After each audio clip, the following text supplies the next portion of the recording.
Guys, welcome back to my channel. It is soon to be Dr. aka edu_curlz here, also known as Nia. It is so good to be back in front of you guys today. If you're watching this, you might have seen the video on my life updates right before this. Yes, I'm in the same outfit. Don't judge me. I'm just knocking these out this weekend so that I can get these out to you. So, first of all, this video is all about scalp care, and we're going to talk a little about that because the seasons are actually changing, and that can mean some different things for us natural girlies. Before we get into that, if you're new here, welcome. I'm so glad to have you. Please like, comment, subscribe, share with friends, whatever the spirit moves you to do. We appreciate it.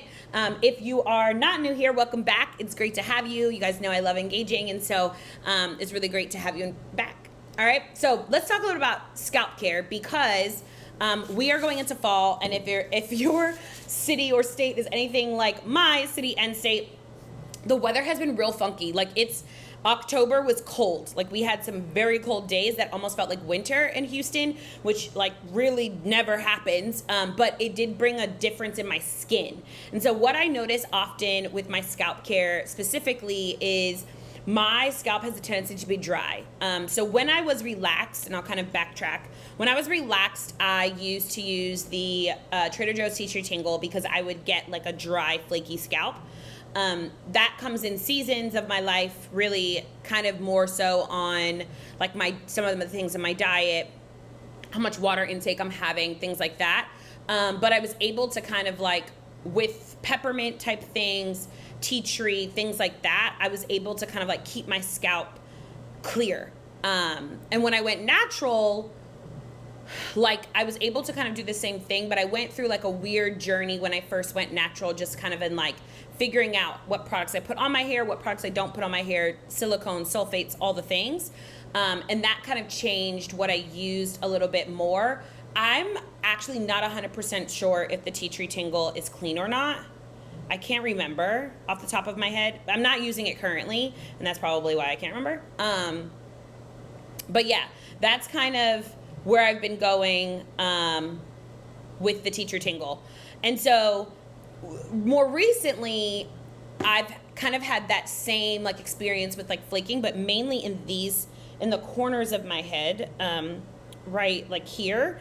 And that's been really interesting because it's not something that I'm like super accustomed to since being natural. I didn't go through the dry flaky scalp period natural at all. And so that was really difficult to do. So I want to talk a little bit about ways to work with dry scalp.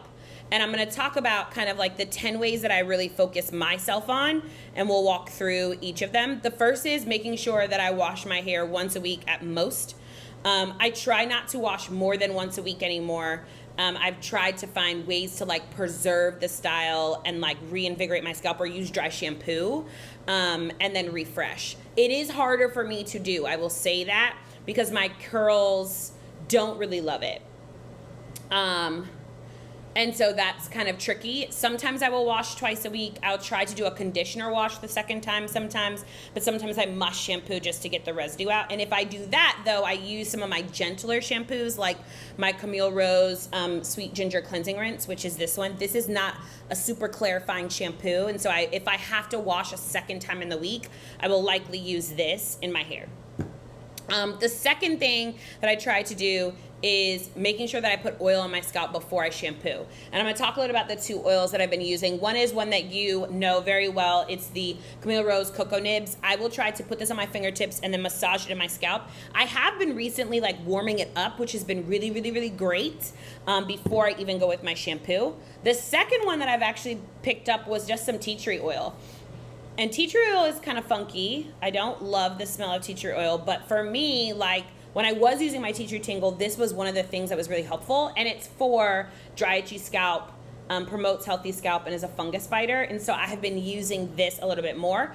I also use it when I go to deep condition my hair, so in a second I'm getting ready to steam, but I used it in like the parts of the sections that I know were struggling. But yeah, I will use this kind of mixed into my cocoa nibs and apply it on my scalp. The third thing is using some kind of shampoo, anti-itch shampoo to moisturize my scalp.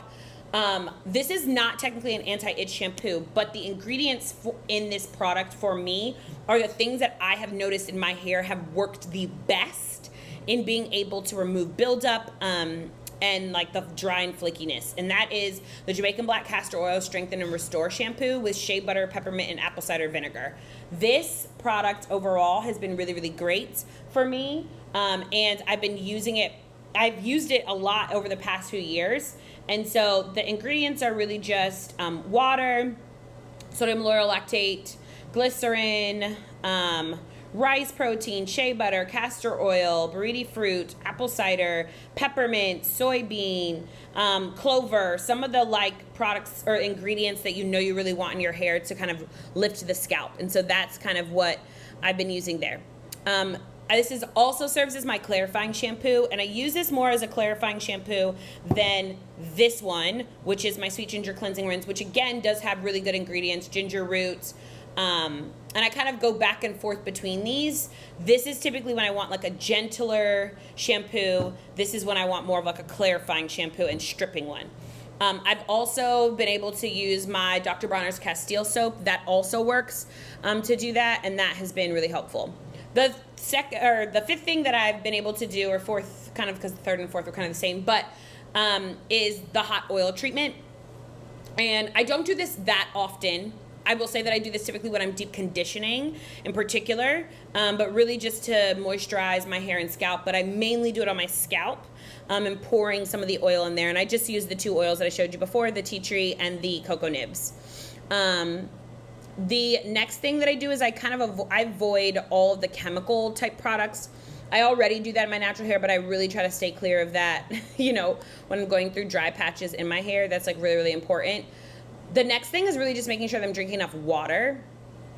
I tend to struggle more when I'm not drinking enough water and I'm not really making sure that my body has all the liquids that it really needs. And so that's something to keep in mind. So those are kind of all the things that I've been doing. I want to talk about a deep conditioner that's also been a fan fave because of its ingredients. It's the Mael Babasu Mint and Deep Conditioner.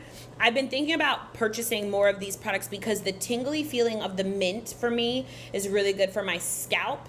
And it just feels so good on my scalp. But this one has apple fruit, babasu, a whole bunch of other ingredients, bentramonium methyl sulfate, water, grapefruit, sage, lavender, rosemary, acai, fruit oil, procoxy, seed oil, sunflower, geranium.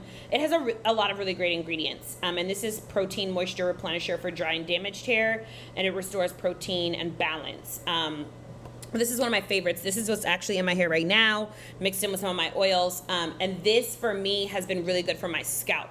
So I'm going to keep this definitely in my routine. It's one of my, like, absolute faves. Y'all know I love the Algae Renew as well. And then from Camille Rose, I also use the Jansen's Moisture Max. And so those are kind of the deep conditioners that I've been using in my hair, and I don't really venture from them that often. But this has been really, really great to add to the collection, just knowing, like, my scalp really needs those things. So I will say that as the seasons change, make sure that you're, like, paying close attention to your scalp. If you're getting a lot of flaking and buildup, that also probably means you need to take like product out. So the other thing that I did more recently, because I noticed it when I started using butters, is I removed the butters from my routine. So last week, or in one of the videos that you might have seen more recently, you'll see me using like the aloe with butter gel or the almond jai. I actually stepped away from that. I find that like when I'm seeing the dry flakiness on my scalp, the heavy butters really just add like layer of buildup for my hair, which isn't really ideal. And so I've really just been using the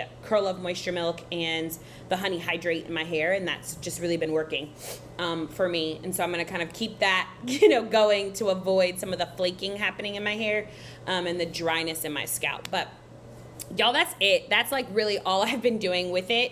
And trying to get ahead of some of the dry and itchiness and flakiness of my scalp, especially as the seasons change. The temperature gets cooler in Houston.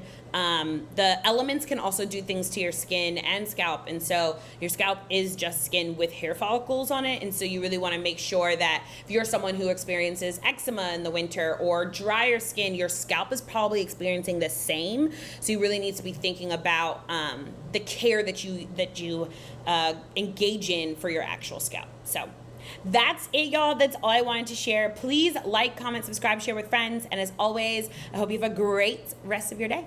Bye, guys.